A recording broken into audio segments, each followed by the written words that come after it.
Hello, good evening. It is day 26 of my Rise Up Challenge. Almost at the end. I hope you all have been getting some good info from my videos. And if you would like to hear more information from me, if you like to hear me talk about more topics, I'm going to give you more information. But if you like for me to talk about more topics, please let me know. You can comment, you can send me a DM. Just let me know if you want me to talk about certain subjects. So for those of you who don't know me, my name is Paula Nicole Good. I am a registered nurse and a certified transformation and abundant life coach. And I help people basically become more abundant in their life. I help them heal. I help them develop confidence. I help them improve their relationships. I help them really uncover their true potential so that they can be successful in life and find their purpose in life. I was able to find my purpose. I was able to overcome a lot of emotional hurdles and some past traumas, and I've gotten to the place where I am. So I use my experience as well as my training to help people get to a better place. So if you would love to work with me, you can always click on the link or send me a DM. I'm open to communication. But today I wanted to talk about something that is very, it's a sensitive topic. I'm very transparent, but a lot of people deal with this, and it's the character smear campaign. And what that is basically, it happens a lot in a lot of psychologically abusive relationships.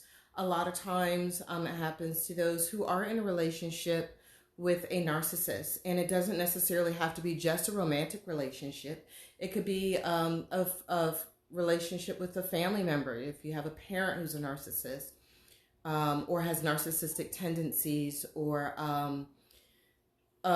friends, a sibling. It could be any type of relationship with a narcissist. And just to clearly define what I mean when I'm speaking about a narcissist, I'm not speaking of someone who's just an ass, who is selfish or self-centered. I'm talking about someone who truly displays the characteristics that can lead to a diagnosis of narcissistic personality disorder. And there are 9 characteristics, and I believe if the person meets, can't remember how many, I think it's like 6 or 7, they meet majority of those characteristics, they can be diagnosed with narcissistic personality disorder. And it does take a licensed therapist to make that diagnosis. So I wanted to be clear with that. It's hard to sometimes get a narcissist diagnosed because they think nothing's wrong with them. So they don't go to therapy, or if they do go, they don't stay long enough when they start realizing that therapist is honed in on them. So anyway, I just want to talk about what happens to those people who are in who have to deal with the narcissist in a relationship. And when I speak of relationships, I also want to add professional relationships. Your boss could be a narcissist. You could have a coworker that's a narcissist. But what happens is this. In the initial phase of the relationship with a narcissist, it's called love bombing. They're super nice to you. They make you feel like you're top of the world. They put you on a pedestal, right? Then as the relationship goes along, there's like a cycle that happens, and it ends up being a cycle of abuse. But then when they're done with you, it's called a discard. And they're ready to get rid of you because they found somebody else to feed their ego. And we call that their supply. They found some more supply. What they do is a character smear campaign. And basically, they throw you under the bus. They lie to other people about you. They project their insecurities, their flaws, their shortcomings onto you and tell other people. They do something called triangulation, where they basically are pulling a third person into the mix and playing them against you. And they do that to turn other people against you. And it's a very difficult situation to be in. Because number one, the person who is the subject of it has already gone through some level of abuse with this person where they've been gaslighted. And that means there's a lot of manipulation going on, mental manipulation. Hey, Brian. There's a lot of mental manipulation going on to get the person to actually doubt themselves. Okay. So So that's number one. And then while that person's doubting themselves, they're asking themselves, am I crazy? I could have sworn that this situation happened. This person's trying to deny it. Or, you approach the situation, or you approach the person about a situation in a very logical way, but they respond to you like at a 10. They overreact and make it seem like you're being crazy or you're being illogical, and you start questioning yourself. And that's where the gaslighting comes in, and it's a whole psychological thing.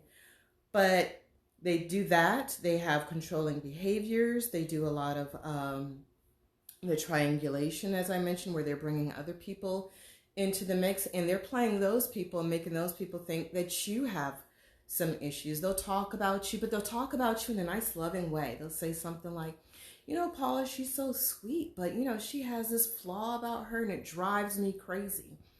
And the truth is, I don't have that flaw. That's a flaw they have, but they're really trying to start that whole grooming process of being able to create that whole triangulation.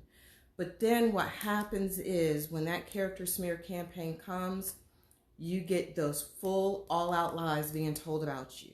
They're being told to anyone who's willing to listen, strangers, friends, family. And then those people start looking at you like, oh my God, I can't believe she did that. I can't believe she would do this.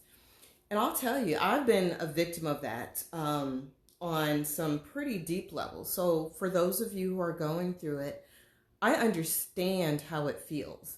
And initially when I realized it was happening, I wanted to end the connection I had with this person, but they used the character smear campaign to blackmail me by saying, if you walk away, I'm going to tell so-and-so that you did this horrible thing.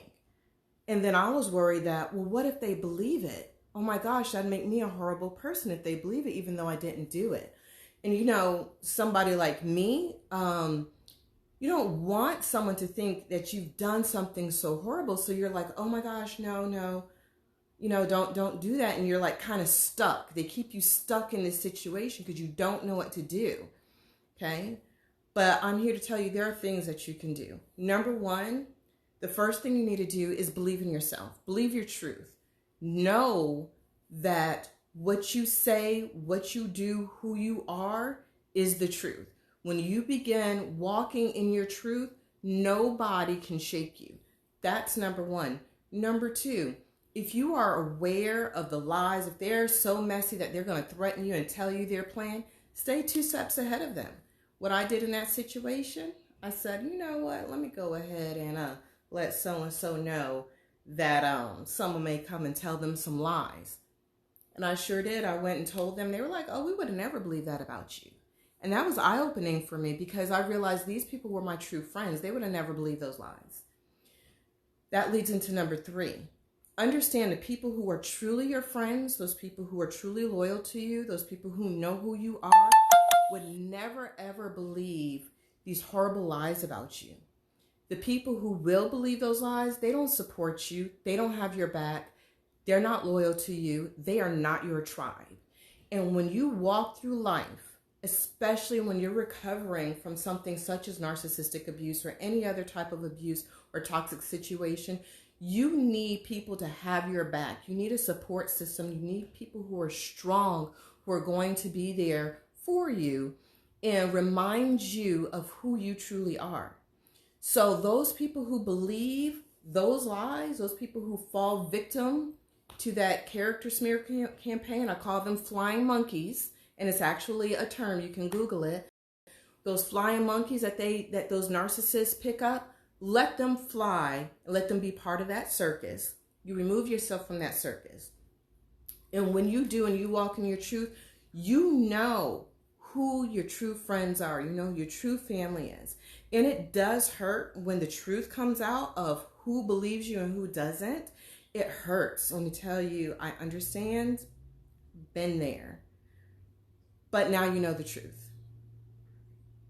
You know who loves you, and that's what matters. So, as I say to you, if you are in that situation, do not allow that person to control your life by abusing you with their lies and trying to control you with their lies. Be in your truth. You know who you are. If you got to look in the mirror and say, I know I'm a good person, and if you got to tell yourself that every 10 minutes, then do that. But then walk in your truth, walk in your goodness, believe in yourself, and let those people who do not support you, let them go.